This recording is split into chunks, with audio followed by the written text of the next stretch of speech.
Welcome to the Prospect Podcast. On a Tuesday, we took off Monday because I know I was exhausted. I don't know if Derek was, but I'm sure he was too. Just standing in the cold, running the tournament.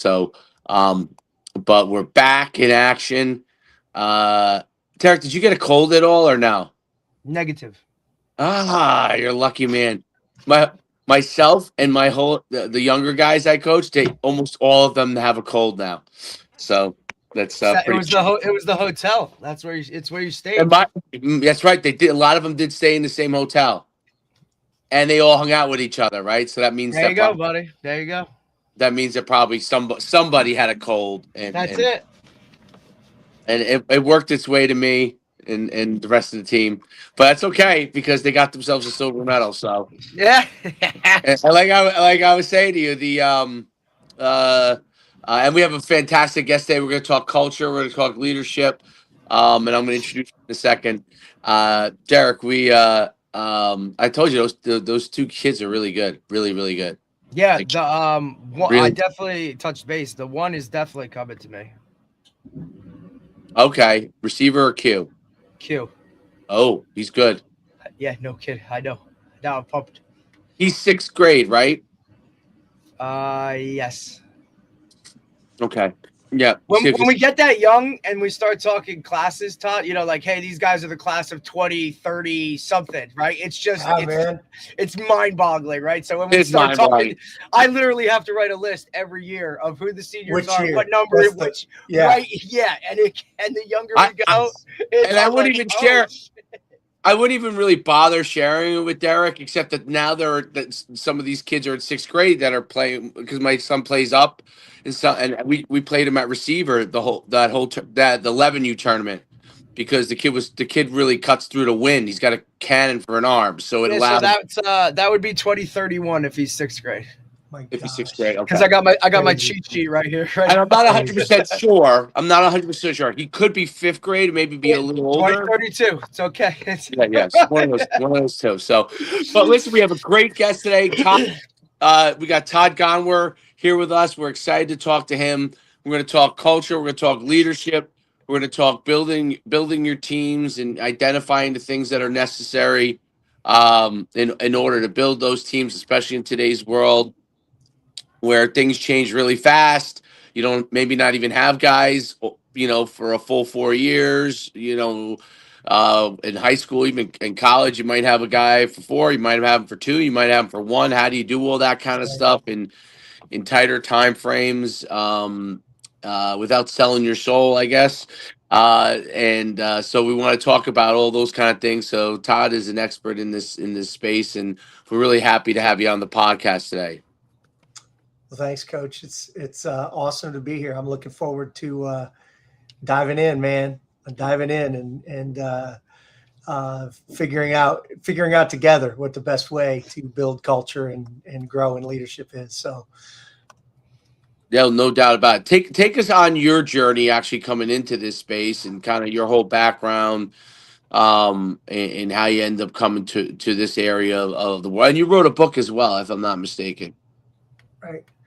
Yeah. So kind of a unique journey. I grew up, was always a part of a family business, and so loved like from a leadership perspective, loved the leadership dynamic in the business world always, but was always a sports kid too. Loved all sports, played everything I could play when I was growing up as a typical kid. But then I really wanted to coach. Literally when I was like 13, 14 years old, I knew I wanted to be a coach. And so figured I had a better chance of, I'm 5'10", so I figured I had a better chance of being a coach than in the NBA. So, was able to, once I played as long as I could, walked on down at Division II in basketball, and then ended up becoming an assistant college basketball coach back in 1991. And it was an NAIA school close to where I live here in Northern Indiana, Bethel University. And at that time, the assistants weren't paid hardly anything. I mean, they didn't have full-time assistants back in the 90s. And so it was kind of, you got to keep your day job, which was, in hindsight, really, a big part of my formation, I should say, back in, that was when I was in 91, I'm in my young 20s, and I start off coaching, but I'm also, working in the business world as part of the family business. And so I did that for 12 years. And it was, first of all, when you're that age, you can burn the midnight oil, so to speak. You can work 80 hours a week on end and make it, because you have a little more energy. I couldn't do it today for sure, but I did that for 12 years, and that really shaped, a lot of the leadership and culture philosophies. The team that I had the opportunity to coach with, we had a 5-year stint where we literally won more college basketball games than any other percentage-wise in any other program in the country during that time. We won 3 NAIA national championships, lost one of them in the last second shot, and then should have won the other, or should have gone further in the other one. We got upset like the second round of the tournament that year, but it was a 5-year crazy stint. Really shaped my perspective on elite culture, but at the same time, I was building restaurant franchise stuff in our business, on the business side of thing, and so I was really focused on leadership development and how do you bring a group of people together to work as a team, because it's very similar, business and sports, very, very similar. And right. So that was significant. And I became obsessed, like in the mid 90s, of reading leadership books. And so I literally was reading a book a week while I'm trying to build this franchise unique leadership team in business, while I'm a part of this team and learning, in the sports world. So that's kind of the journey. In 2004, then I was actually, when I left coaching full time, I actually was brought into a manufacturing company that was about 250 people, or 250 million in sales, and about 800 employees. And I was brought in to kind of transform the culture there. And then for the next 5 years, I did that actually for 3 years, and we were bought by a public company, which allowed me to really scale all of those philosophies that developed while coaching and early on, allowed me to kind of test the scalability of all that stuff, in leading me to write the book in 2010. And then that took me on a journey all over the country, working with some of the most elite programs, businesses, but like Clemson football, Virginia basketball, Baylor basketball, Coastal Carolina baseball, Virginia baseball. I mean, a lot of championship programs, tennis, soccer, baseball, basketball, football, everything. So just an awesome journey of learning for me. And it continues today as I'm, I still do what I do in the sports world, but I'm also an executive vice president of a public company, and serving that role of kind of leading the culture and leadership development for about 10,000 employees too. So lots of cool learning experiences. Sorry, it's probably longer than you wanted, but that gave you the last 30 some years, man. No, that's okay. We already have a record for the longest intro, which actually took our whole podcast. So, oh geez, okay, so I didn't hit it. Good, a legendary coach. He actually went through his journey, and we kind of had to try to figure out how to interject questions as he went through his journey. It was great. It actually was great. It really worked out, to be honest, though. In the long run, it actually worked perfect, but it worked out great. But it's definitely the record. It's the only time we've ever had someone go. The whole podcast was his journey, so it actually turned out to be incredibly interesting. Yeah. But once we realized where it was going, we weren't sure like how this will work, but it worked. Yeah. So, but yeah, so don't ever worry about that. You nobody's gonna go an hour on their intro.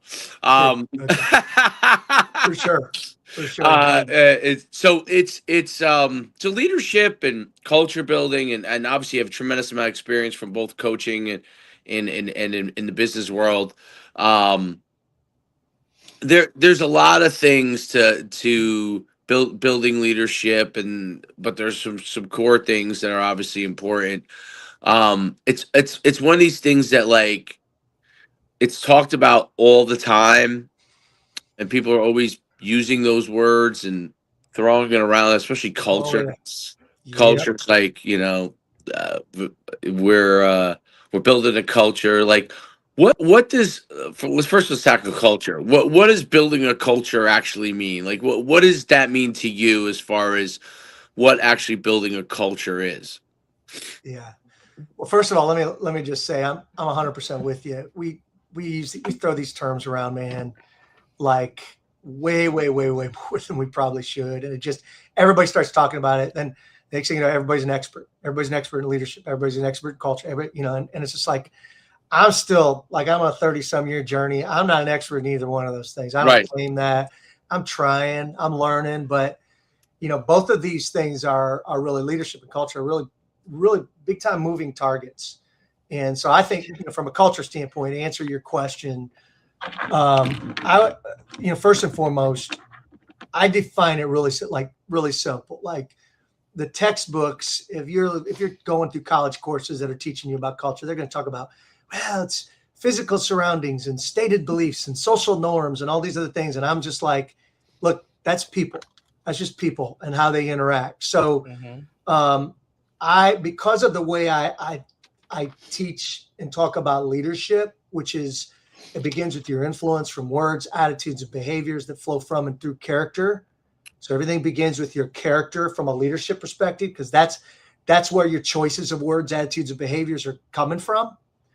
So now I go to culture and it's people, and there's a bunch of influential people working together all over the place, continuing to influence each other. So you got character influencing character all the time in a culture.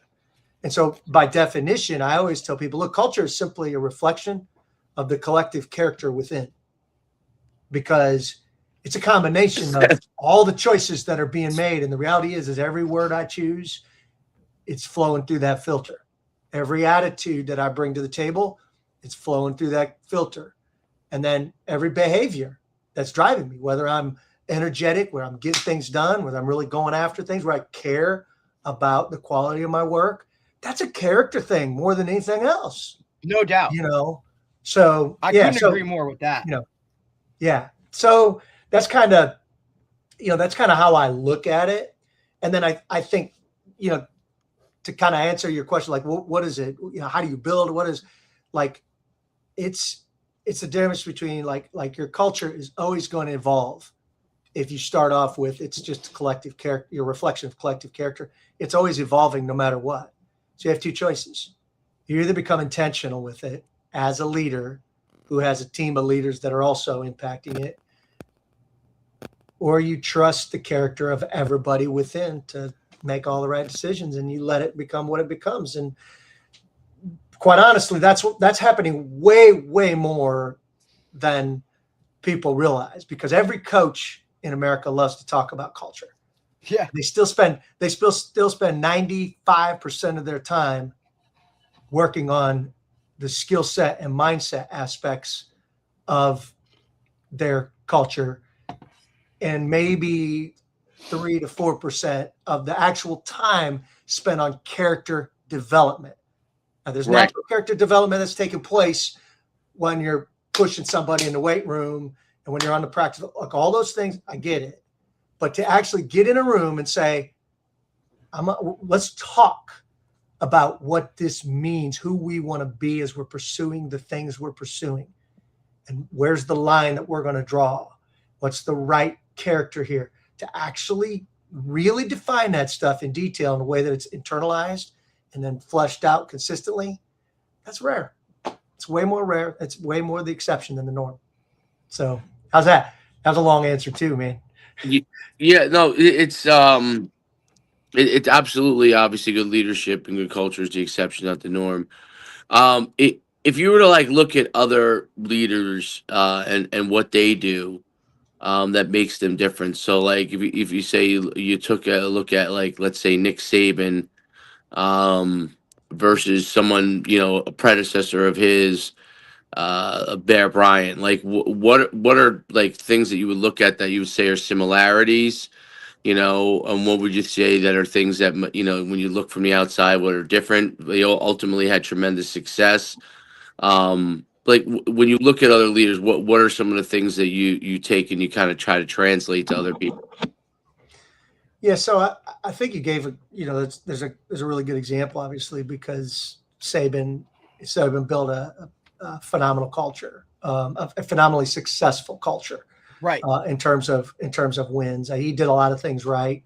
I have a ton of respect for Coach Saban. There's a lot of different ways to go about getting certain things done too, and I always used to, when he was still coaching, I used to I would often teach like the Saban Sweeney scale, because both of them have had a tremendous amount of success. Listen, make no mistake, and Saban knows this right now.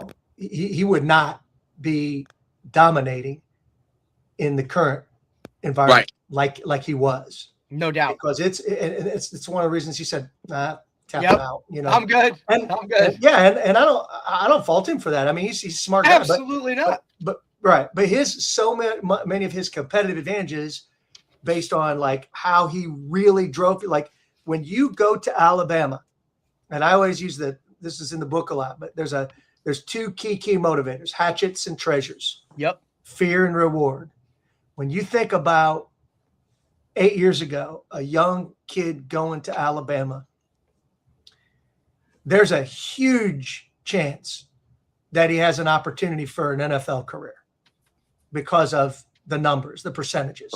Right. There's a huge chance that he's going to get a ring on his finger. A big chance it's a national championship ring. It's almost a given that's going to get a conference win ring. And so when you look at those things, once you win and you get momentum of winning, and Saban was a master of like, this is how we're going to do things. Yes. You come in here, the standard. I don't care. Yeah. I don't care if you're a coach or a player or a manager. Here's the standard. You're going to live by it. If you don't, you're out. 100%. Simple. I think that really hit home a lot when you saw Todd, like when you saw a lot of like other like coaches that hadn't been as successful or had been fired, right? And now they go to basically the Saban, I called it the Saban school, the Saban rehab for coaches, right? Because to be in the uber structure that he created around like not only players, but the entire staff of this is how we do things, right? Talking about winning a national championship and, the next day they're on the road recruiting for the next year, right? Like just that type of hyper vigilance, like you said, I think for other guys to go and see that, and you're never going to replicate it. It's spot on, but guys took some of the key things or what they believed in or their philosophies, and now they go take that next job and they implement some of those things into it, right? Or what kind of put their own little niche on the Saban tree as far as they go.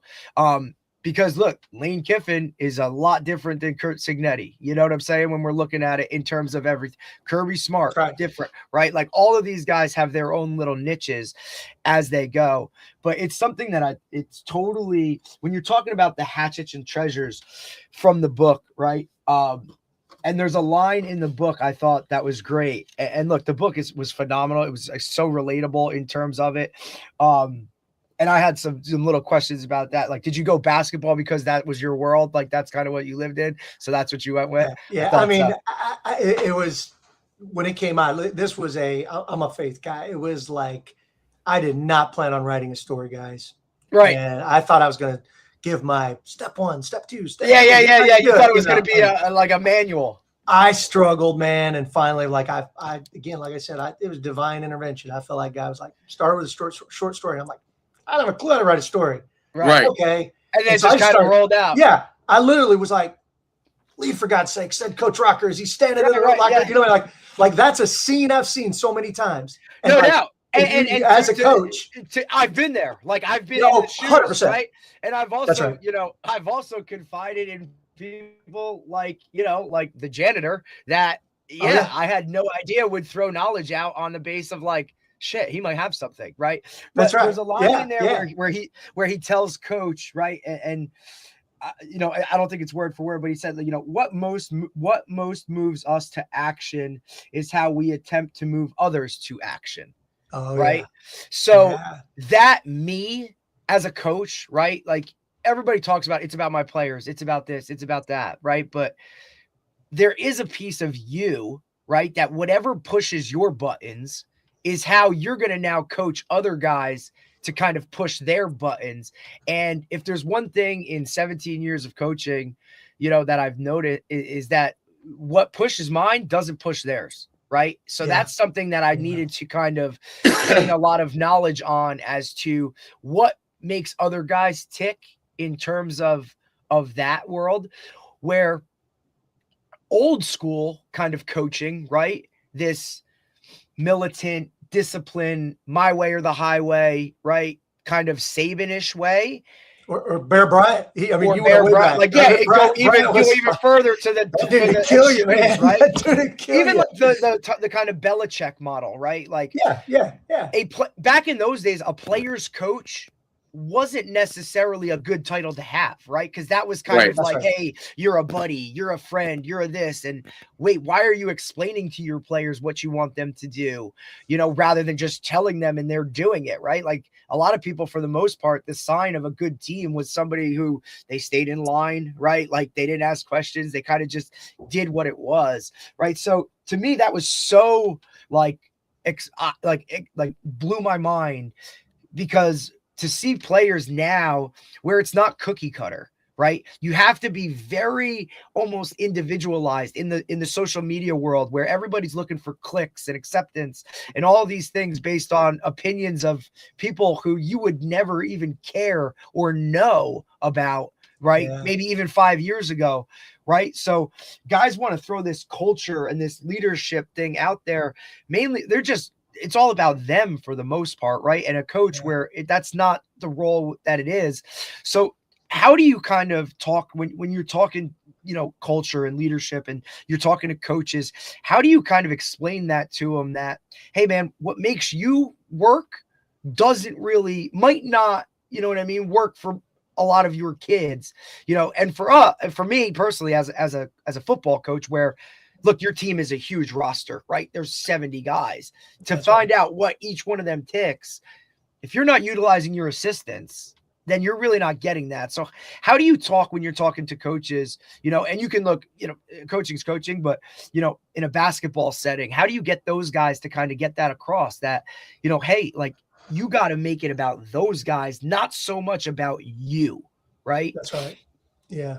I think first of all, and I'll just back up a little bit. The interesting thing, you asked about the book being in basketball. It's been so crazy, the journey since releasing that thing, because I spent the most time in football programs now in the last 15 years, probably the second most time in baseball programs, and then third basketball and soccer and everything else. But because, and you hit the nail on the head. The one thing I've learned in the last 15 years is, man, the complexity of the football system is it's off the charts. When you go into Ohio State or Clemson or, these big time football programs, the complexities are, immense. It's crazy. And so, and you hit something really, really important. The head coach has to buy into that. Like it can't be just about me. And like you said, because you got 70 or, these big schools, they'll have 100 kids that they're dealing with, 110 total on the roster, whatever. But that next layer of assistance is probably where I see more culture issues happen than anything else. And it's the least attention paid to. Because what's happening is that there's so many moves happening in that world right now. Oh, and these guys are getting paid a lot too. Yeah. And we're going more often than not, we're going strictly pedigree when we hire. And so somebody worked for this guy and then worked for this guy and then worked for this guy. And listen, I'll just be honest. And I've been in these programs where I've watched the assistant coaches, and I've had to go to the head coach and go, listen, man, like this this person is not necessarily aligned with you. Right. And they're really in it. They're trying to climb the ladder as fast as they can too, because that's the game everywhere. Yep. And if you don't get intentional with your staff really quick, there's going to be, because, and it's funny, again, like I said, you brought that up. I'm going to go all the way back. This was a Pac-12 school. It was one of the first, Power 5 schools that I spoke to back in, this was probably 2011. And I remember going in, and the head coach had read the book. He loved the philosophies in the book. He was all about, listen, it's got to be about relationships. It's got to be about, you got hatchet treasures, but in the middle, you got the heart. You got the relationships. It's really not just about me. It's got to be about more than me. Damn so, right. So he was about that. Great guy. Great. Go into it. I go into a system where he invites me to speak at camp, their fall camp. So I'm there for a few days. I speak to the guys a couple times. I'm in the cafeteria like the next day or whatever. And a couple of the players, the captain, the quarterback, and the captain on defense. So these are the two most influential players on the team. They corner me. And they say, hey, we got a question for you. I was like, okay. And they said, so the stuff you were talking about last night, we love that stuff. And we know our head coach loves that stuff and agrees with that stuff.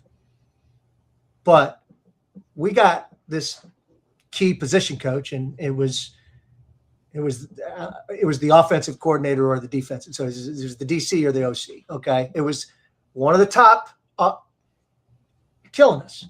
And he doesn't operate in those standards. He doesn't exemplify those standards. He doesn't care about anything but himself. Mm-hmm. We got some really good freshmen that are on the verge of quitting right now because of how he treats them. Mm-hmm. Once he's outside of the room with the head coach. What do we do? And I was like, I'm just starting my journey on this. I'm like, I caught me off guard big time. But since that time, as I've been invited, I'm invited to go speak to a lot of these colleges, because what'll happen, the head coach will read the book. He'll be like, I want you to come in. You got to give this to our kids. And I said, look, if you want me to speak to the team, I'm going to first spend an hour and a half with your staff. Right. Because if your staff doesn't buy in, your staff doesn't appreciate this stuff like you do, and it's not real, what happens is when I speak to your team, a third of the team will be rolling their eyes at me. Right. And they're going to be going, absolutely. We don't care what this guy says, because our position coach, the guy that deals with us all day long, is an absolute selfish, jerk. So it changed how I went about my whole journey. Like I said, 13, 14 years ago, because I was just like, I'm not going to, I want it to be meaningful. I don't want this to be a joke. I don't want to come in and be a quick hitter. Hey, some motivational. Yeah, some rah-rah, this has got to hit home. And I want this to, and it talks about that in the book of like, look, certain ways are going to work for success right now. Like you might go win a championship, absolutely doing it that way. But to sustain it and build and create something that lasts a lifetime and really kind of hits home for things other than what's in that current, right now type of focus lane or view is something that has to be researched and kind of looked into more so on that way. Cause we understand that everybody can win something once, or, what I mean? Like an immediate, right now, but to sustain it and to constantly do it over and over and over, there's a lot of work on a daily basis that has to be put into that. And I think the era that we're in right now with social media, with NIL and transfer portal and all this stuff, that immediate just overtakes what that future and that long-term vision is, because it's got to be attained now, right? Like I want viral now. I can get this money now. And you got to put some of these things in place. And really good coaches that have done it for a long time, right? It's because they kind of implement with the long haul vision in, that's part of it. It's not just for right now. And I think that's like a little bit of like kind of where the book touched on, you know what I mean? With coach kind of reevaluating, and then all the things that start to crumble when you yourself are not right, or you yourself can't define why you're doing it. You know, your family starts to crumble, right? And the parallel with his, you know, his friend who's the CEO of a giant company. And now that whole thing is, you know, that viewpoint of like, these people work for a monetary reward. We're working for a, you know, not just working for a paycheck, or not just playing for wins and losses and championships. Like, there's a lot more to it that in order to sustain it has to be put in place. That's right. And it's, and I mean, again, like I said, the interesting thing is you said it, because you said anybody can win it one time. And I know a lot of people say, oh, you don't understand how hard it is. Listen, I'm just going to say, I'm probably getting in trouble for this, but Joe Burrows as a quarterback, there's a lot of coaches that are going to win with him as a quarterback. So no offense, I'm not going to mention names today, but my point is, like, there's building a sustainable culture year in and year out, where you got consistently kids that want to come and play for the right reasons, and consistently kids that are leaving that want to come back and visit and know that coach cared for them. The parents, man, my kid didn't play while he was there, but he got poured into and impacted in big time. Those are the cultures. And it's harder today than it's ever been because of how we've changed, you know, the mess that NIL and the portal has caused. But there's still, you know, you still have to reevaluate what's your real why. And, you know, because more often than not, and this goes all the way back to Urban Meyer, when Urban Meyer read the book and reached out to me back in 2011, he was like, his first thing to me was, I got into coaching for all these reasons, you know, for all the right reasons. It was about impacting the kids. I got juiced for the impact that you could have on these kids and for the rest of their lives. And he said, I lost sight of that in the last couple of years at Florida. And if I ever coach again, because this was before he went back to Ohio State, he said, if I ever coach again, I'm determined to get it right. And when he went back to Ohio State, I feel like the first couple of years he got it right. He's competitive. You know, as things went on and the pressures mounted and he won a national championship, and the things get harder. They get tougher to stay aligned with that in the competitive environment that we're in. But yeah, it's a challenge to put together something from a culture standpoint that's sustainable, and then even as a person, sustain that focus on the right things for the right reasons. So, no doubt. Can you explain a little bit the hatchet and the treasure motivational framework that you have? Yeah. So, I mean, obviously, and again, like I said, it just kind of, it's not anything new. It's been around for a long time in terms of carrots and sticks or whatever. But it you know, the hatchet is like, all of us have fears that drive us. We are all motivated by fear in some way, shape, or form. Fear of losing our job, fear of not living up to expectations, fear of failure. I mean, you name it. There's a lot of stuff that drives fears. We are all driven by treasures. You know, we want to succeed. We want a title. We want wins. We want financial security. And those things in and of themselves, they're not wrong. They're not bad things. That's a part of human nature, and it's what drives us in ways. The challenge the real challenge in both of those things is, when left to their own device, when they're predominantly the driver of somebody, whether it's what drives me more than anything else, or what I use to drive others, it becomes very dangerous. So if you take the example, of a child, your kid, and you tell the kid, I want you to clean the room. And if you don't clean the room, here's my belt and I'm going to whip your butt. Okay. Now I got my butt whipped growing up. So don't read this the wrong way. I think it helped me. It was good. It didn't happen all the time because I learned my lesson. Right. But if that's the only motivator that my dad would have ever used, because it's not, we had a respectful fear of my dad, but it wasn't the only motivator he ever used. He wasn't just Because if it's the only motivator that anybody ever uses to get you to do something, fear, it eventually leads to resentment and bitterness. Correct. And there has to be a balance of that. That's right. And then on the other side, this is the same thing, because rewards are good, but if that's the only thing that's driving me, greed, and the reality is both of these things are based in selfishness. And so when you look at the heart framework that we put in there, we say, wait a minute, there's a more powerful way. You can have a hatchet treasure thing here, but when you learn to get beyond yourself and make it more about others than yourself, that's the ultimate peace that you're going to find as a coach, as a business leader, wherever else. And that is founded in genuine, motivated by genuine relationships. So fear and reward can motivate you, but ultimately you should be motivated even more by the impact that you have on the relationships. And as a faith guy, I look at that, my faith as the foundation of that relationship with Christ. But no matter where you are in that, it plays out the same way. It plays out as people need to serve as a foundation of why you're here. That's why you're here on this earth. Mm-hmm. If you're not walking aligned with that, you're never going to find real peace in this life.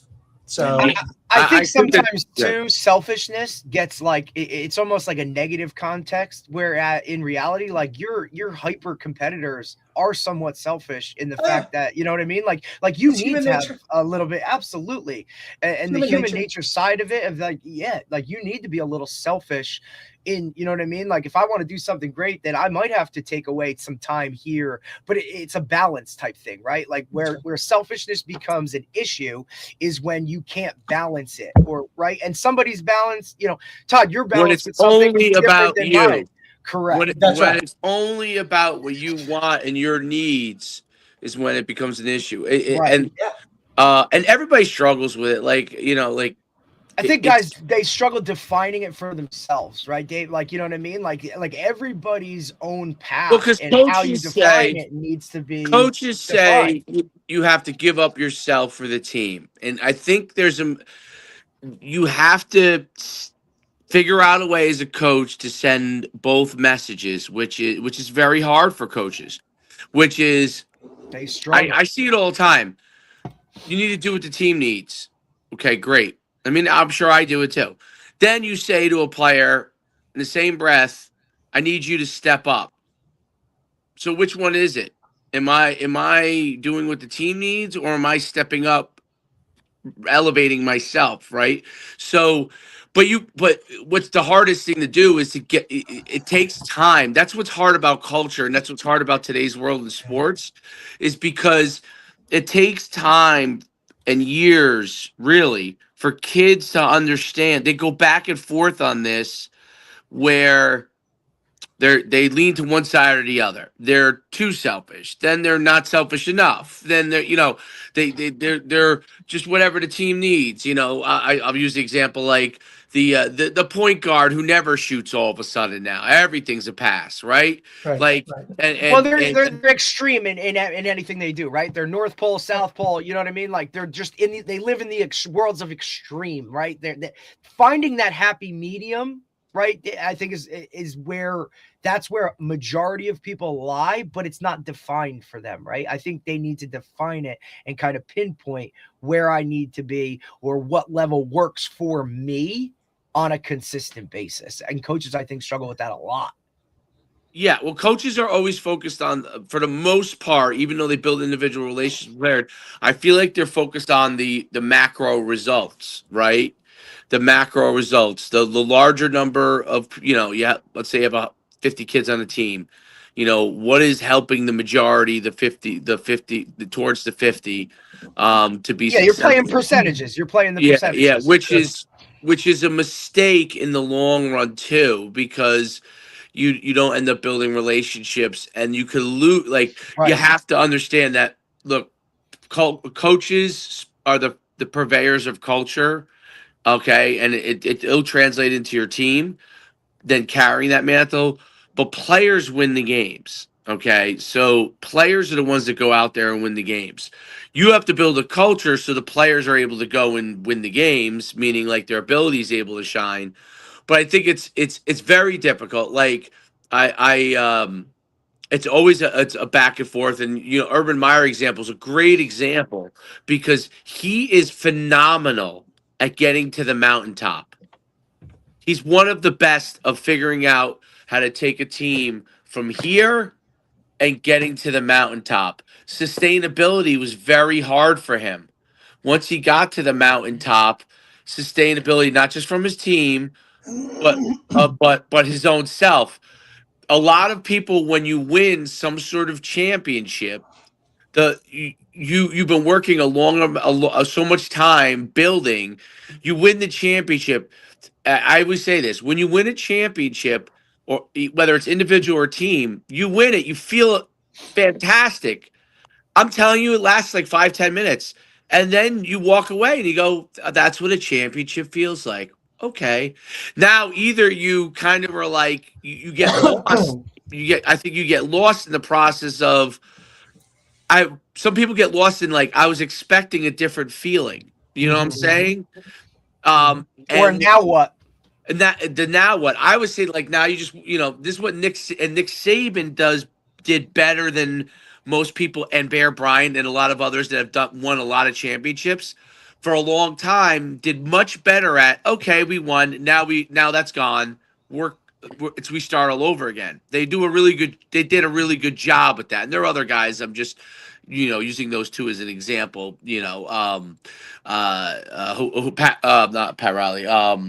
Mike Krzyzewski. Mike Krzyzewski. I listen. I wonder. I'm a UConn fan. I wonder if Dan Hurley struggles with it because. Gino is probably a better example, right, for how long he's had success. But his aspect, he always just has great players too. Gino's probably he might be the best modern example of someone who just immediately goes back to what he's going to do for the next team. And he's probably in all of sports, I would say that, if you combine men's and women's, there's no more dominant coach than him. He is by far probably the most dominant coach in all of sports. You could argue, you can make the argument that, maybe the pool of female athletes that are great. I'm not talking about that there isn't as big a pool, but that are great. If you're able to hoard them, like he does a great job of doing that. No, he does a great. He's always done a great job of that. Like once he started to win, he figured out how you could get the good players to stay longer, okay, and buy into his culture, right? And all he has to say now is, look at how many WNBA players I have. They dominate it, right? So you could go to him, and if you buy your time, there's not many other coaches throughout all of sports that can do it. So you're right, Derek. That's a great example of someone even better than Nick Saban, who has sustained it in the transfer culture. He's more dominant. Well, he's seen a lot of eras, right? Like you're talking about, and I don't know when he arrived there, right? But you're talking like where you were in it, Todd, right? At that time where the game has just changed and that world has changed. But I think for football specifically, college, right? And it's changed the most probably within the last 5 years. With NIL, transfer portal, right? And like you said, you've been in the football world now, like that's the main thing you work with because of how much vertical alignment is needed across the board.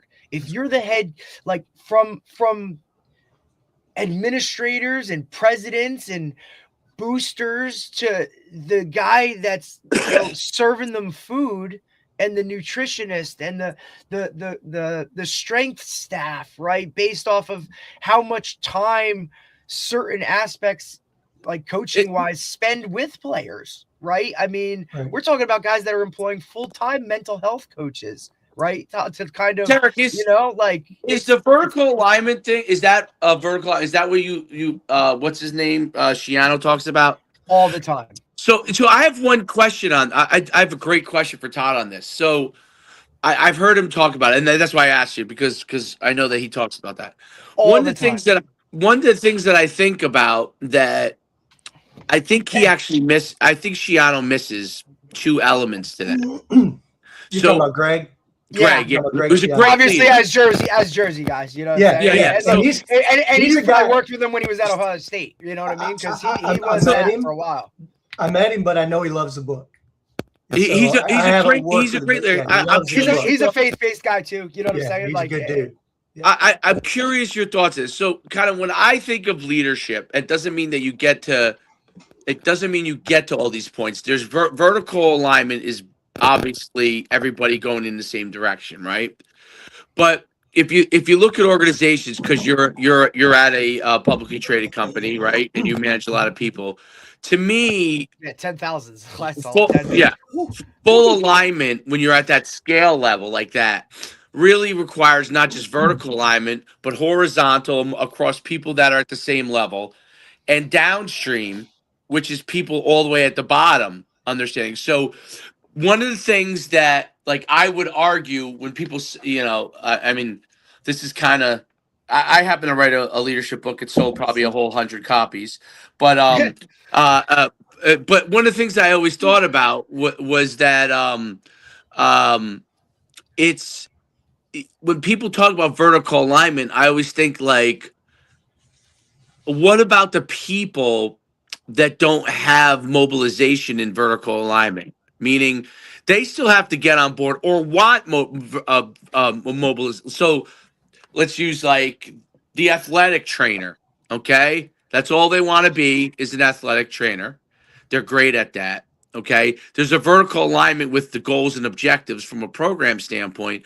But when they're interacting with their own staff, that's a much more smaller part. So there's a horizontal portion to it. The players, there's a horizontal portion to it, right? Because the goals require vertical alignment, no doubt about it. The objectives require vertical alignment. But there's daily tasks that are associated with it, which require horizontal. And there are people at the bottom who are going to impact your overall success tremendously, that if you don't address those things, they can actually accidentally, it's not on purpose, they could accidentally thwart your objectives before they even happen, right? If the guy who's handing out the equipment every day doesn't feel like he's treated properly, or you talked about, the this whole story with the janitor treating, getting the players, to be positive with the players and investing with them. You talked a little bit about that in your book, right? If those people don't feel seen in a sense, right? Mm-hmm. Like their role is important. Then that could thwart the culture of the environment. You don't want the guy at the front desk coming in and someone comes in and says hello and they're like, hey. That might be the only interaction they have within it. My boss, when I worked at a health club, used to say that all the time as the front desk person. Said, buddy, you might be the only interaction that this person coming in has with this organization, this business at all. And whatever you do is how they're going to go out, and that's who they're going to tell their buddies about. So if you're an asshole, right, this place is going to suck. And it's going to be whatever. I would never be a good front desk person. I can be a person that if I'm not feeling great that day, you could see it on my face. You know what I'm saying? You could see it if I'm in a struggle mood wise. I would never be a great front desk person. Like, I learned that very on. I have a big personality, but I would never be good because that's just doesn't fit within my personality. I would not be able to greet people cheerily the whole entire day, right? But that person is so important. So the person who does that, like when I go to Lifetime Fitness to work out, I have to say, for the most part, I mean, there are probably days when they have someone that's having a bad day, I'm sure. But for the most part, I go like 9 out of 10 times. There's someone there that always says hello to you, that's always in a pretty good mood. And it's one of their like managers usually. And they serve a purpose that is really, really good. Like, you come in, you're ready to work out. Someone says hello to you. And you're like, okay, it's a good place to be, right? I would love for you to talk about that because we focus as coaches on vertical alignment so much, our goals, objectives, but we forget the horizontal. We forget about a lot of the other pieces that are part of it. We forget about the downstream. And I would love for you to talk about that. Derek, you know who the example for me when Todd goes into it, Del Dapra was great in all three. Whew. Athletic director that we worked for, Todd. He was just that guy, right? Like he was a personal guy, but he also knew when to stand on business and when things had to be done. He could be a guy that care of the little guys, the little person, right? No, nothing big, nothing small. I mean, you'd see this guy out there mowing the grass if you needed to, right? If it had to get done ultimately. And to me, I like to think that I'm that kind of person, right? I'm willing to do whatever it takes for the good of the group as long as I'm aligned with that. But if I'm not going to associate myself or put myself in those situations. You know what I'm saying? But yeah, that's a really, really great example. But yeah, I'd love to hear your take on it, Todd. Yeah. So I mean, totally. I mean, again, alignment is all of those things. First of all, like I couldn't agree more with you. I mean, you have to have vertical alignment, but you 100% it has to go this way too. And if you're actually going to cascade that alignment all the way to every level of the organization, that's where it starts. And this goes back to a little bit what we were talking about with head coaches and that first layer of assistant coaches. This is where I think most of the cultures miss it, because I mean, again, like I said, you just have extremely driven. Oftentimes you can be somebody that's climbed the ladder because you played for somebody and then you coached under somebody and then and they just brought you along and all that. But you played in the NFL. Okay, great. But do you really care about, again, and it depends what kind of culture you're trying to build. But the key to that always is the time that's spent intentionally with every single horizontal layer. And so for me, whether we're working in the organization, it's a public company with 10,000 employees, or I'm working with a team, a football team, basketball team, whatever, the first step is, again, it's going to go to, okay, what kind of time have you sat in the room with your coaches? Because you got the word love up on the wall as one of your values. Well, guess what? 3 of your coaches think it's something completely different than what you think it is. And if you don't spend the time defining that and clarifying that, and then bringing it to a point where it can be internalized by each one of them, right? Then there's going to be a breakdown at that horizontal level that is actually going to big time affect the cascade getting down to everybody in the organization, because when they leave that room and you're not in there, they're going to start to function. And we see that same thing in the business world. It's big time. You got the executive team. If there's 2 or 3 members on that executive team that, okay, hey, these are our values. This is the cultural principles that we've committed to, but they walk out and they say, that's a bunch of BS. Then that layer, now every layer under that vertical component, because you got 8 people here, but you got, 8 times 8. So you got 65 here. And then now you're into the hundreds here, at every level. Just trickles down. It trickles down. And every bit, and as they preach, their viewpoint on it, a little bit gets taken away, and a little bit gets taken away, and a little bit gets taken away. Right. By the time you reach that low level, it's like, well, wait a minute. Where is it? It's completely diluted. 100%. It's like the game of telephone, right? That's literally what it becomes down to. Right. But if that, and like you said, if that low level person, right, isn't on board, if they don't pick up the piece of garbage as they walk around the corner, right? Well, then that piece of garbage becomes 2, 3, 4. And before you know it, like, that's just what it is.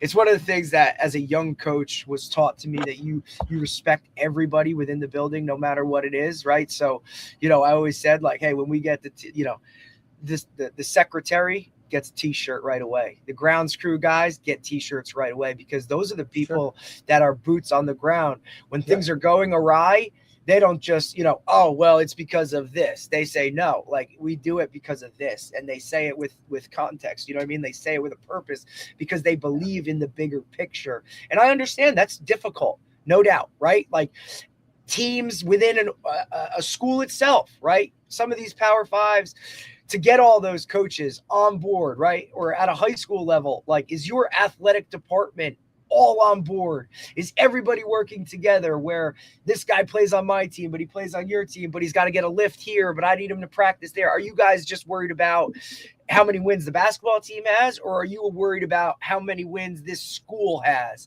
at the end of the year? To me, as an athletic department, right, like an AD needs to sit down and go through it with all of their coaches and say, this is what we're doing. This is what we're preaching. And then the head coaches go and they take it back to the assistants, and then they hear it and then they talk about it. And then that's where, especially in football, it can get broken down into your position group and how your room acts. Because you can look at a football team and you got an offensive line coach coaching this way, a defensive line guy coaching this way, or bringing their philosophies into it. If it's not aligned with what it is, here we are, right? You see it all the time with offense and defense, the offensive coordinator, the defensive coordinator, right? I think it happens so much faster when you're talking like a basketball locker room where there's 12, 15 guys in terms of it. And then 2, 3 assistants, right? But that's where it even more so the equipment guy needs to be on board, right? Because those guys are doing more so. You don't think it's affecting what happens on the court about X's and O's and all that.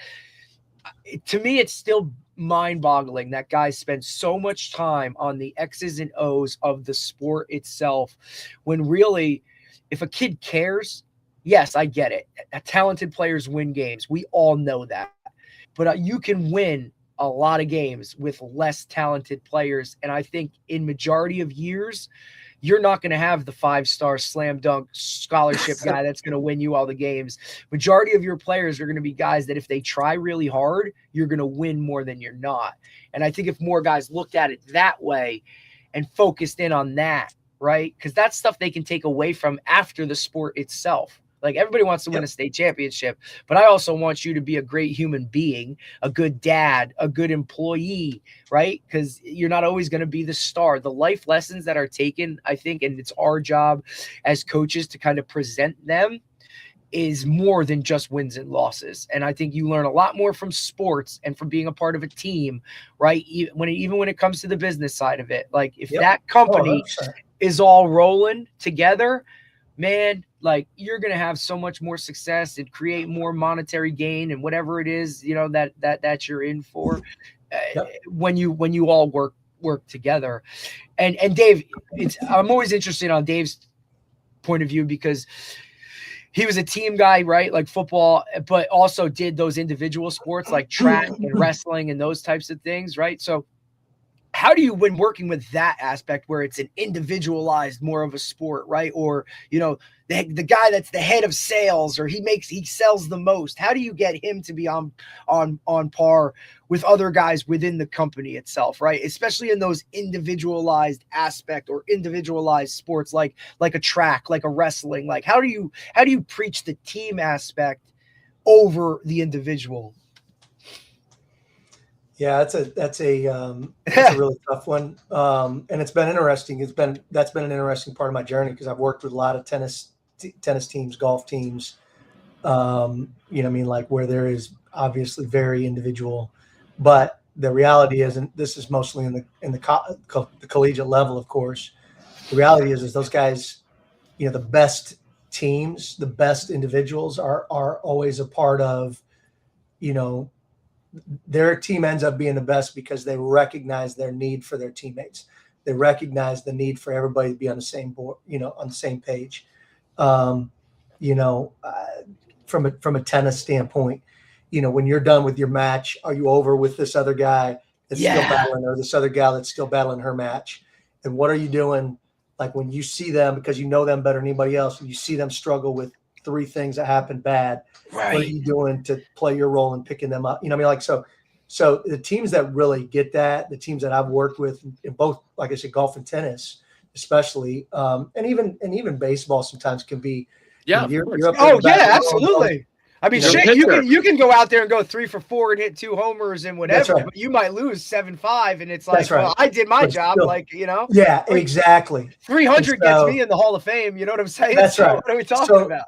That's right. So I think it's incumbent upon the coach and on whoever they're working with. Like, I mean, like there's this constant reminder of it's the team. We do need each other. We still need each other. There's nobody.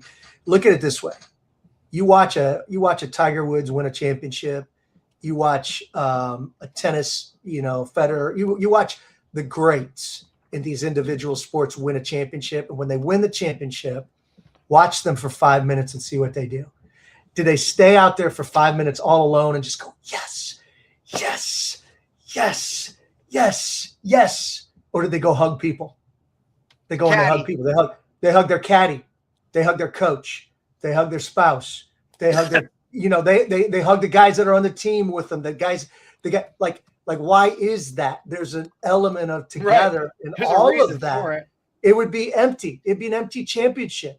Well, I think and it wouldn't be as fulfilling. In individual sports, that's right. Yeah. In individual sports, and each individual sport's a little different, but there are some that have heavier team components to it than others. But they all do have a team component, right? Wrestling, they calculate points for you win a match. Track, you're going to have points at the end of the thing for a championship, and you're going to have relays, right, which require other guys or girls. Golf, even you have a golf team, or even with the individuals at the pro level, they have the Ryder Cup, right, where they go in country versus country, right? So, that's right. And you'll see, I think you see what's interesting. Like, I always thought it was interesting that Tiger Woods always played phenomenal in the Ryder Cup I'm talking about when he was healthy, right? Mm-hmm. And so a guy who was obviously so focused on the individual really, really thrived on the opportunity to be part of a team, which I thought was interesting because he's just not for the most part. He's not, right? I mean? So he really enjoyed. I thought he enjoyed the one opportunity a year, right? To really team up with something different. Do something different. So, I think in individual sports, there's kind of three elements to it that help them be better teammates. Number one, in training, you need your teammate to help you become better in an individual sport. So if you're running the 100-meter dash, right, and that's obviously a very self-focused event, if you have other guys that you're training with that are within range speed-wise with you, that's why you want to go to some of these colleges that have other guys that are really good, because your training is better because you're pushing each other to a certain extent. Whether it's technique, whether it's actual racing elements within practice. I think the other thing is the support. You nailed that. Like the support part of it, supporting your. Oh, sometimes he bounces it back and forth. Am I back or no? Am I back? Yeah, you're good. You're good. Supporting your teammates and being supportive of them. And then the third part is like understanding like that you're part of a system. Like you mentioned, does a golfer go over and shake his caddy's hands or hug his caddy and his wife and his kids and whoever is part of his support system and thank them, because that system is really your team, right? So you really are part of a team, even though you're an individual. You just happen to be the front facing part of that team. You're the actual competitor in that team, but there's a group of people behind you, whether it's trainers, whatever it is. And so I think that there's really those three parts within an individual sport that help them when they understand those areas. They become a much better teammate within that individual sport. I think, you see track does a really good job with that because there's so many different events and there's, good teams, and a lot of times in track are usually probably larger numbers of kids on the team. And so you got a lot of people supporting each other from, the best players, the best athletes to the lower level athletes. I think they do a good job of that and they have relays, which probably help some of that.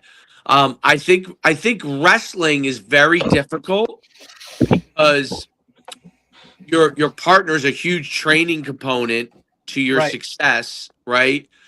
But when you go out there, you're ultimately out there by yourself, but but I think that the system and the support element of other wrestlers, like knowing that they're by your side, is important because obviously a lot of times when you're going to prepare for your match, it's the guy who's wrestling before you don't really get to watch him because you're actually focused. you're focused on yourself to get yourself ready, right? So it's like an on deck, there's a in the hole on deck and guy up, right thing.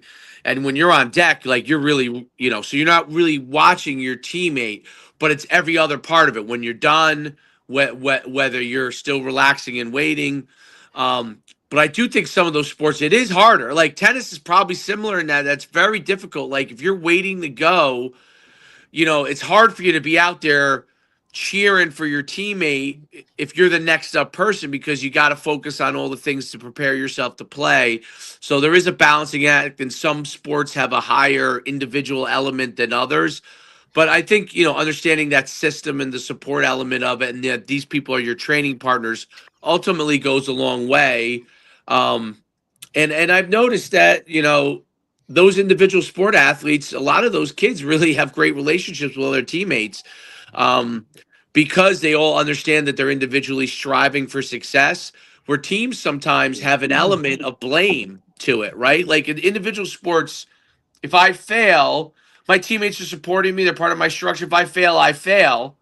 My teammates are like, hey, you could do better next time. You know what I mean?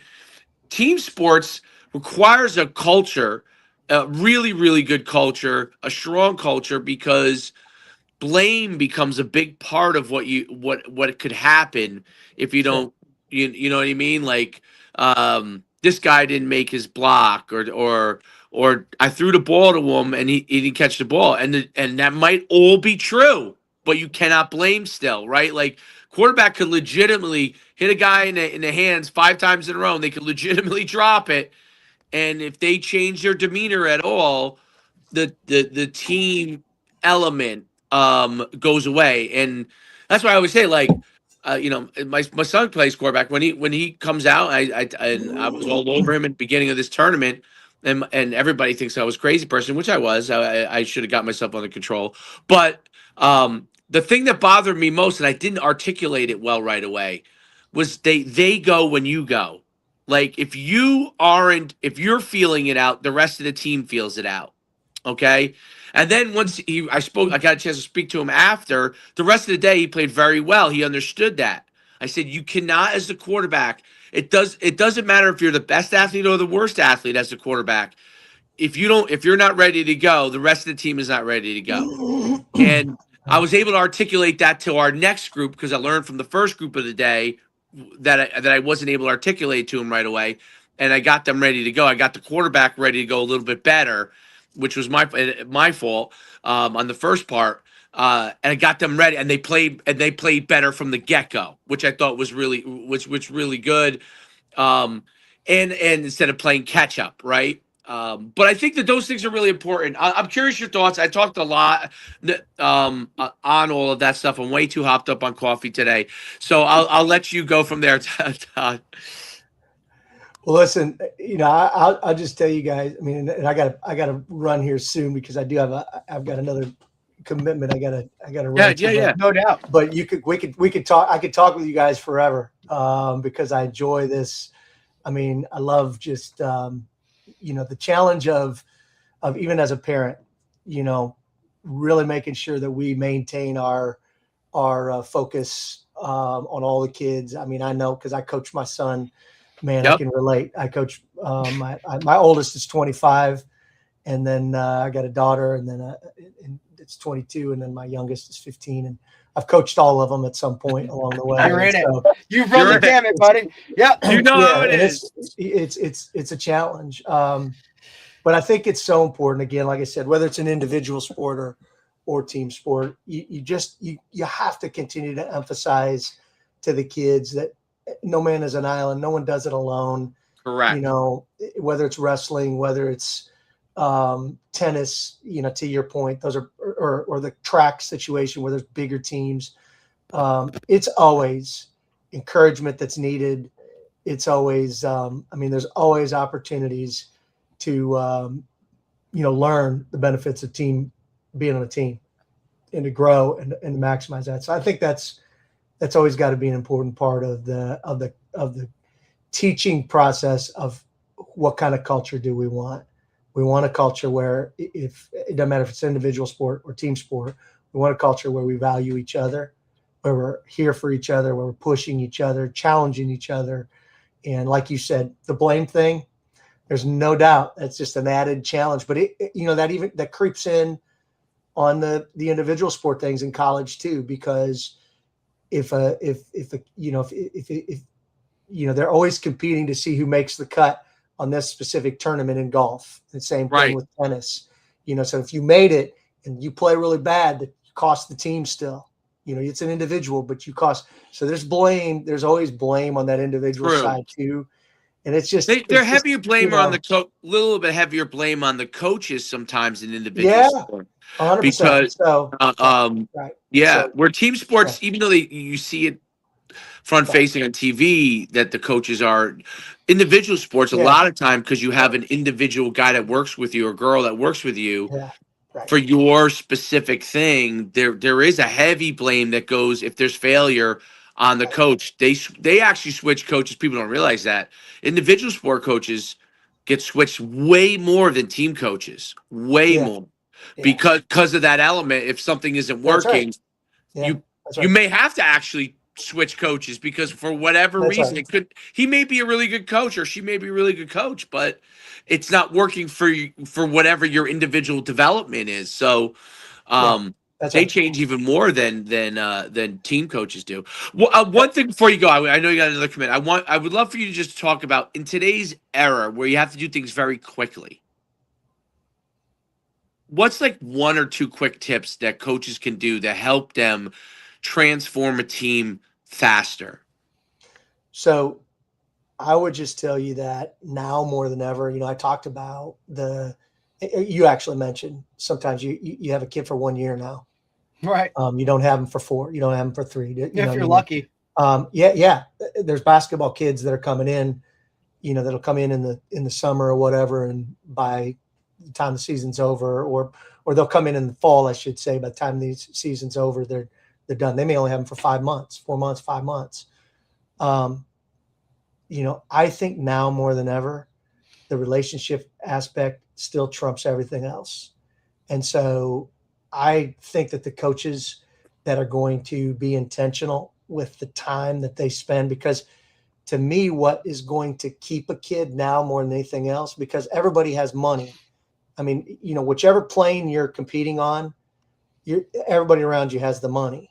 Right. So the differentiating component is still going to go back to how tight are the relationships, how deep are the relationships. Yes. And I think they miss that. I think a lot of guys miss that in terms of and it's not just about having fun. You can have barbecues and you can have games and stuff. I think the fun stuff is awesome, but I think you have to carve out intentional time for character building stuff together, where the kids are really getting to know each other, not just on a head level, but on a heart level. And that's because that's where the connection really happens, where they're sharing things, where they're learning to become vulnerable, where they're learning to communicate better. They're learning to confront each other more effectively. And you have to be intentional with that. And so to me, that there needs to be more of that now than ever before, because, again, you're limited as to how you're going to differentiate, and money can't be the only thing. So that's my quick take, man. No doubt. Todd, thank you so much, man. It's been awesome talking to you. It was really good. I really appreciate you taking the time. Good. I've loved being here, guys. I appreciate. Like I said, we could talk on this stuff all day, because we definitely have not solved the world's problems yet. Yeah, not yet. There's a lot of them still out there. We're on our way though. Your Twitter, or wherever you want anyone to reach out to you. Yeah. So Twitter's just at Todd Gongwer. That's probably the easiest way. There's a Lead for God's Sake Facebook page that has a lot of stuff on it too. So anything Lead for God's Sake or Todd Gongwer, you'll be able to find me, because it's a fairly unique name. So LinkedIn, Facebook, I'm not as active on Instagram, but Twitter, LinkedIn, Facebook for sure. So thank you, Todd. Yeah, Thank man. you so much, Todd. Thanks, Good having guys. you on. Have Please a great stay in day. touch. Thanks, buddy. Thanks, guys. Thanks All so right. much. All Thanks. right. Bye. All right. That was really good stuff. Get him out. That was really great stuff having him on. Yeah, it's awesome too. If you ever get the chance to read the book, it's a really good one. Lead for God's sakes. It's like, I mean, look, it came out. It's over 10 years old. Yeah. But it really resonates, not because it's like a manual of like, here's how to be a leader, here's how to build culture. It tells the story through a high school basketball coach. You know what I mean? Like a really highly successful high school basketball coach in Kentucky, whose team has kind of just gone awry and they had big expectations, and he's got a 5-star on there already going to the University of Kentucky and whatnot. And they're kind of going through a season where they're not winning like they should. And It really like tells the story of how the coach basically, you know, one of his really good friends is the CEO of a really big company, and things are kind of going awry in his life off, like outside of the business world. And then, you know, the coach meets a janitor within the school and just kind of like hits home on it. And then all of a sudden it's like eye-opening of like, wow, I'm doing things wrong. And just how that whole thing works, which is awesome because it's told through a story, you know what I mean? Which is totally different. Janitor Joe. Yeah, man. Yep. And I love that, like the whole Hatchet treasures things, right? Because look, we've been in this long enough. Like, there's got to be rewards, right? Where things are attainable, and guys want to that's always a little bit of it too. But there's got to be more to it as well. And the punishments can't be, you know, it can't be that drastic, especially in nowadays age where you can't hammer home on certain things. Kids just don't relate to that. Parents don't relate to that. People don't relate to it in that way anymore. Some might, but they're the outliers, really. So. And like you said, everybody uses that word culture and throws it around and whatever it is. But it's got to be like, you know, it's got to be a certain way, and it's got to be attainable for what works for where you are or your team or what you're working with. I think that's a really big part of it. Guys just think it's all cookie cutter. It's not like that. And it's a difficult process, and there's no doubt. Well, because it is just that. It is a process. And there's a lot of things that are transactional, right? So 100%. I always feel that I think we both do a pretty good job of this, even though a lot of the things you're in are transactional. You still are supportive of the kids, even though you might only have them for a short time period. Right. You root for them. You coach them as if you have them for 500 years, even though you don't. Correct. So, and you kind of element that process. Where I think that when people are transactional, they leave it only in the transaction world, and they don't follow up as if they're going to have them forever, even though they may not, right? So I think that's one of the things, because some people have a hard time in their mind, and I understand this, like, because of the way the world is now, it's hard for people to say, oh, well, you know, how am I going to invest in this guy if the whole thing is really transactional? But you know what? You have no other option. Your option really only is to invest in them. And it still may end up being transactional. But if you don't try to invest in them, then 100% is going to be transactional. So you know, that's what coaching is. And that's what makes it hard for a lot of guys, like, is that you know, as a human being, you're looking for validation. Okay. That's just a human nature. And you have to be, as a coach, be willing to coach, knowing that you may not get any validation one way or at all, right? Your validation has to be that you invested as much as you can within the time frame you have them, and they may go on, and there may be zero thank yous. They may not even like you. You know, that's okay. So, but that is okay. That's okay. Like, they may not have liked the way nobody handles everything perfectly. Nobody's. You're not going to jive with everybody the same way. None of us are You're not Jesus going to have that Christ, connection. You know what I mean? Like, it's up to you. Like, just like, hey, there are some teachers that you learned more so from, and you liked better than others because of what it is. You know what I mean? Like, sometimes like that stuff doesn't align, but that's the way of the world. You're not going to always be that in life. You know what I'm saying? It's not always going to be easy peasy. My favorite teacher in college was a guy who taught. I had him for a few classes between undergrad and grad school. I can't remember his name now, but I do remember this about him. I remember everything about how he taught, and he was your favorite, but you don't remember his name. I don't remember his name because I probably maybe I got hit in the head too much. I don't know, but I'm starting to have a hard time with names now. But he little CTE. Yeah, maybe. But it's what was interesting about him was this. And maybe it'll come to me as I'm talking. But he was so passionate about financial management. Believe me, when I went in there, I could care less. Okay, he was so passionate about it, and you would say I had a transactional relationship. I didn't go to his office or anything like that. Right. But he was so passionate about it that I really enjoyed the case studies of business and what made a business succeed. It was really, really good. And he would break down the numbers and what, and we would do these large companies. And it would be honestly stuff that most of the stuff in business class, I was just like, it was all right. His class was so great because he'd get right up on the board. The dude would be sweating bullets. He would ask these questions of the class. He would reward you. He did a great job of rewarding, even with college students, like little tiny prizes. They were nothing. They were things in nothing. You know what I mean, like candy or something like. But they were just little prizes to keep you engaged. And he was. I mean, I remember the man was sweating bullets, dude, up there, sweating bullets every class. Like he was working, dude. And I was like, this guy's working. Like he wants us to know the information that he has us, to give. And he would bring his daughter in who had like blue and yellow hair, blue and pink hair, and he would, she was in high school probably, and a typical professor's kid. And he would ask a question that nobody knew the answer to, and he would set us up because she would have the answer to. She'd be sitting in the back of the class. She'd answer the question. And he'd be like, she'd be like, as soon as she'd be done, she goes, "Can I go to school now?" Like it was very funny. Like it was like a whole like stick. But you knew he really, he loved what he was doing. The guy loved what he was doing. Oh, that's key. And it made me enjoy a class that I no doubt would have slept through. Okay. Yep. And so it was one of my favorite classes. And because of that, I actually did really well in that class.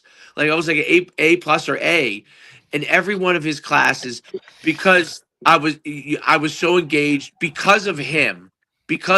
So look, he was he happened to be a friendly person, was like a very humble guy, but he was not like overly like if you talk to him like on the way out of class, like I don't think he knew what to say to you. You know what I'm saying? Like but when he got in his world, you know what I'm saying? He stepped into that classroom and started teaching, like, it was his world, right? And he drew you into his world. He painted a picture of what he wanted you to learn, and it was just amazing. So, like, it's one of those things that was a transactional relationship that I got a lot out of. So you can get a lot out of a transactional relationship. It's really what you put into it.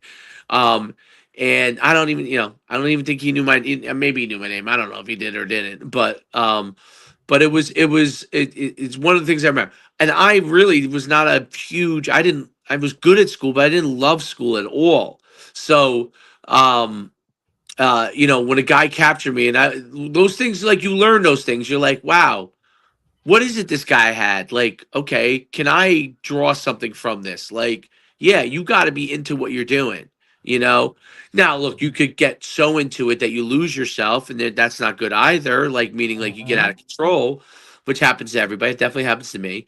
But your ability to learn from that is important. So that's the other thing. Guys don't learn. You have to learn from mistakes you make, and you have to be able to correct your mistakes.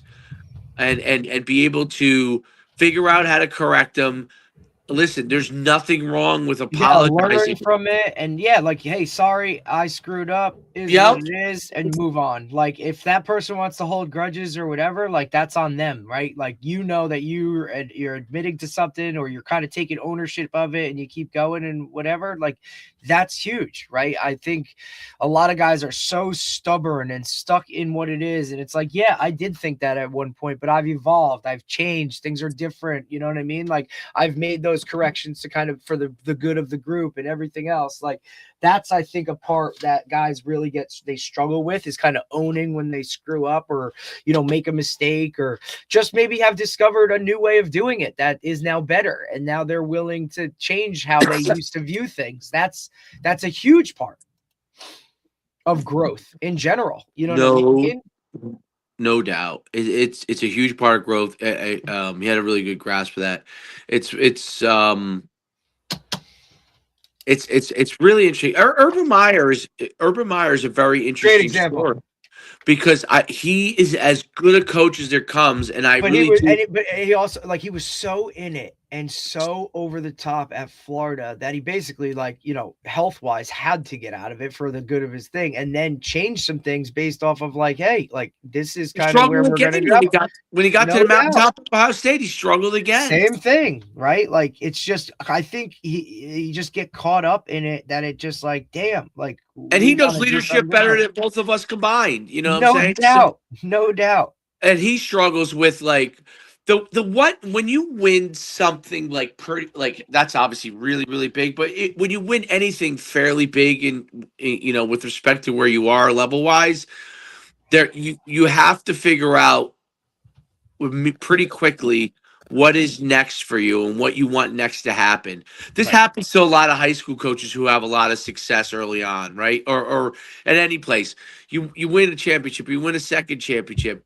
They just say, I'm going to do things the way I've always done it because I've won. And then all of a sudden, a great coach tails off, right? And you're like, why is this coach who was so great 2 years ago struggling? Well, things might have changed. They didn't continue to adapt. Maybe they didn't get the joy out of winning anymore. Like there's something to that. Like, winning, when you are building, and then you all of a sudden winning, you feel a tremendous sense of accomplishment. But then once you really get there, then you start, if you haven't figured out what would happen once you win, what you're going to do, then you could feel lost. Guys could feel lost, because I'm like, okay, I did all this. I won. I have, like, in, you know, college coaches' cases, I have all the money I need. I won at the highest level. This is all I've ever wanted to do in my life. And now I'm like, wait, I did it. Like, so now I did it. Now what do I do? Like, all right, I'll go try to pros. But did you really want to try to pros? Right. No, maybe you didn't really want to try to, like, Saban I thought he had a great grasp also for getting out, because he didn't think he could do it at the time. I think he probably could figure it out now. I agree. I just don't think he wants to. I don't think he wants to. I think Saban's one of the unique guys that he's a unicorn, dude. He's a unicorn in that not only can he do all the things externally, but he seems to has a good grasp for who he is internally as well. Yes. He knows who he is. He knows even his own limitations, whether he self-imposed them or he just understands them. He understands, like even he may have a limitation to what he can do, and instead of he can either try and fight against that limitation, or he can take a step back and maybe learn or do something different. Like, he did something, dude. He might be the best announcer there is now. Yeah. I mean, you know, he's phenomenal at that game day thing. Like, he's so good that obviously I love Lee Corso, but Saban's insight is so good that you almost sadly forget about Lee Corso, because Saban is so damn good. He's so damn good. I don't know. I'm sure he thought, like, hey, I can do this. You know what I mean? But that's also, and I think part of the appeal for that is because he was so not that way that he was, is like, so now people are kind of seeing more of that. You know what I mean? Like, where it's, oh, okay, like, that's good. Like, or it's just something different for coming from him himself. And then to have that knowledge and respect from all the other people too, like, it's a game changer. the way that Bear Bryant's black players talk about him in such a fond manner, Right. Like a high regard. especially since he was probably widely viewed originally as being part of the system in the South. You know what I'm saying? Right. That's what I find so unique about like Bear Bryant to me is one of the best guys of all time in moving with the times. Meaning, who knows how he was raised? You know what I'm saying? He became a great player. He was in the South. It was all white, and he was a coach of an all white team, and Alabama was demanded to be an all white team. And then he understood, and then he transitioned, and then he also still had all his players' backs. Like the way they talk about him is unbelievable. Like he had his back. I always had their back. And then if you're a player that played for Bear Bryant, and you have kids, you go to the University of Alabama for free. His fund pays for every one of his players' kids. So these guys, years later, most of them obviously don't. You know how it is. Most people don't have another division. Even if your kid's a great athlete, it's hard to produce a Division I athlete, right? Yep. Most people, even when their kids are, they were Division I athletes, doesn't mean that they're going to produce Division I athletes. Their kids went to Alabama for free because of Bear Bryant's fund, his legacy fund that he put together for his players. He would send money to players that were down and out. No, they wouldn't even know. Same with Dean Smith, the longtime basketball coach at UNC. Nobody asked. The exact same thing. He would send his players. I think on his like one of his last dying things, right when he passed away, was he sent every single player that ever lettered for him at UNC a check for $200. Every single player. Just here's what it is. Like, that was like part of like his will. In his will, it was, hey, every player that ever lettered for me gets this check. I mean, you're talking about sending Michael Jordan $200. Right. Didn't matter. You know what I mean? Like little things like that, bro. Yeah, they're what they did on the field, lasts so much longer when they do these other things for the players that played for them. And I think that's an amazing thing. I mean, Lou Holtz has a fund for players that played for him. I think it's called Holtz's Heroes. Any players that are going through something medical wise, and that they try to raise the money for the player to be able to help them in whatever their situation is. So it's really it's an amazing process. And I mean that you had a lot of success on the backs of players, and that gives you an opportunity to give back to those kids and those adults. But yeah, it's great. It's great. The leadership, that guy was really good, and Todd was really good.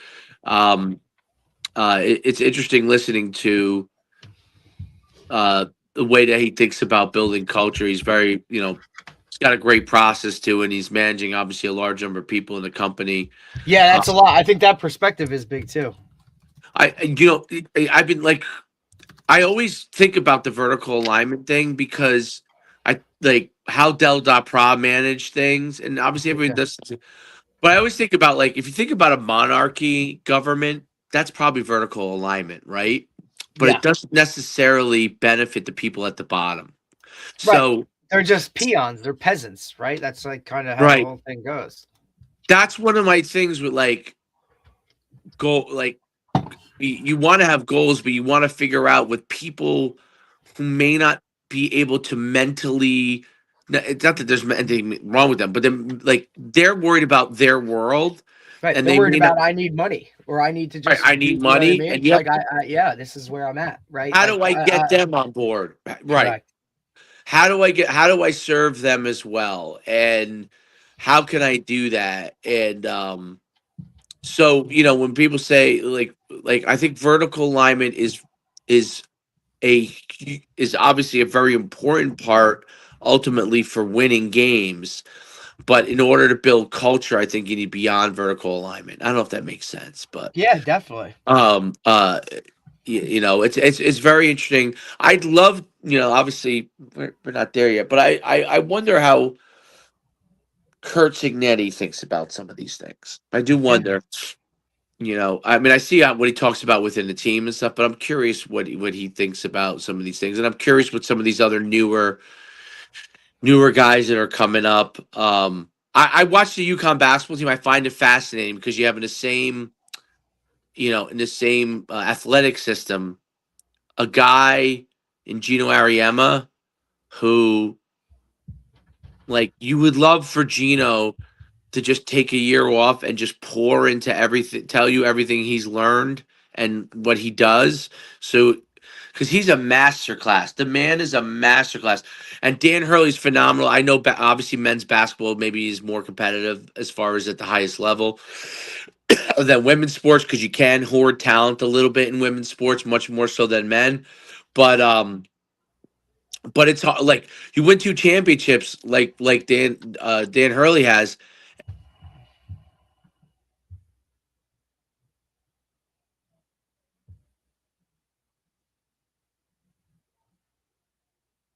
I watch UConn basketball, and I feel like it's gonna be he's having a hard time getting to the next step. It's like he's close, but he can't. He's having a hard time getting either to enough of the players to get him there. Could be just that. I mean, it is sports, or it could be like figuring out the thing that keeps the guys motivated to win another championship when everyone views UConn basketball as so great, where instead of them feeling pressure to win another, which I feel like that's what I watch. I feel like when I watch them play, I feel like it's a team that feels like they're feeling pressure to win a third championship. You know what I mean? Like, where I don't think the women look like that at all. I just think that they just play, man. They just go out there and play. Not that they can't have a bad night and they can't get beat. They can. Right. But for the most part, they just go out there and play. And I don't see like a level of like, not that they aren't intense. They're super intense. But I feel like there's no weight on them. You know what I mean? They're not dragging weights. They're and that's hard to there's a difference between pressing hard while being relaxed and then pressing hard with it looks like I think that finding that balance is the most important part. I think that's what a lot of guys struggle with. I see when I see teams just start chucking threes, I know that they're feeling pressure in a game now.